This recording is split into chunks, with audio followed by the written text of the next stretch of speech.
Warped conspiracy theorists on TikTok have been blasted by Jay Slater's friends who warned trolls, "He's not just a pawn for your fame." It comes as idiotic online sleuths jet to Tenerife in a twisted bid to join the hunt for the 19-year-old, who vanished 10 days ago. Helicopters, drones, sniffer dogs and dozens of emergency crews have been working tirelessly to find any trace of Jay. Much of the hunt has been focused on the unforgiving 2,000 feet Badlands Mascot Ravine, where Jay's phone last pinged a nearby cell tower at 8:50 on June 17. But mindless wannabe sleuths have taken it upon themselves to attempt to investigate Jay's disappearance. Sat behind their computers 2,000 miles away in the UK, internet trolls are peddling wild conspiracy theories and baseless claims. Many are using Google Maps to scour the desolate rural Datino Park to hunt for clues before plastering their wild thoughts over social media. Apprentice bricklayer Jay from Lancashire headed to Masca with 2 British men at the end of a 3-day rave he flew to Tenerife to attend. He stayed at their rented Airbnb for a couple of hours before trying to make his way back to his holiday accommodation. The team made a final frantic call to friend Lucy Law from the vast park last Monday morning. Desperate Jay told her he was lost in the middle of nowhere with no water, had just 1% battery on his phone, and had cut his leg on a cactus. As the days since Jay was last seen or heard from tick by, reckless trolls have been spreading outrageous conspiracy theories online. Thousands of keyboard bashers have joined pathetic Facebook groups, including one called Jay Slater Discussions and Theories. Within the publicly visible groups are dozens of cruel, senseless posts spewing completely unfounded claims and vile comments. Most are posted anonymously or by trolls using spurious names. Warped memes about Jay's disappearance have also been shared within the groups. Far-fetched theories suggest Jay could have been kidnapped after crossing Moroccan drugs gangs, or that the mafia is behind his disappearance. Jay's pal Meghan Blair called out trolls and warned them to stop spreading ridiculous claims. She said, "Can everyone stop believing everything they see on TikTok? The stories aren't true and just things people are making up. I honestly think it's disgusting. There are people going live with the caption, 'Finding Jay.' If you are helping to find Jay, then do it without using him as a way to gain followers. He isn't just a pawn in your way to get fame. This is somebody's son and friend, and there are people who are genuinely worried."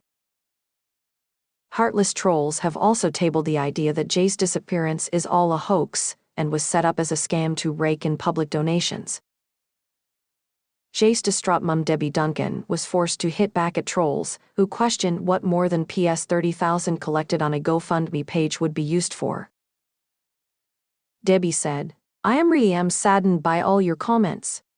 You seem to be so bothered about this GoFundMe page.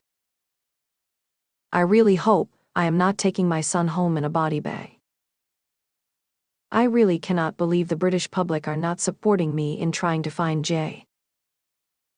This may happen to any of you one day, very let down by you all." Jay's family have had to endure an onslaught of nasty messages and bogus theories from trolls online after the teen vanished. They fear the noise around the case could hamper the investigation. Vicious trolls have compared Debbie to Karen Matthews, a woman dubbed Britain's worst mum.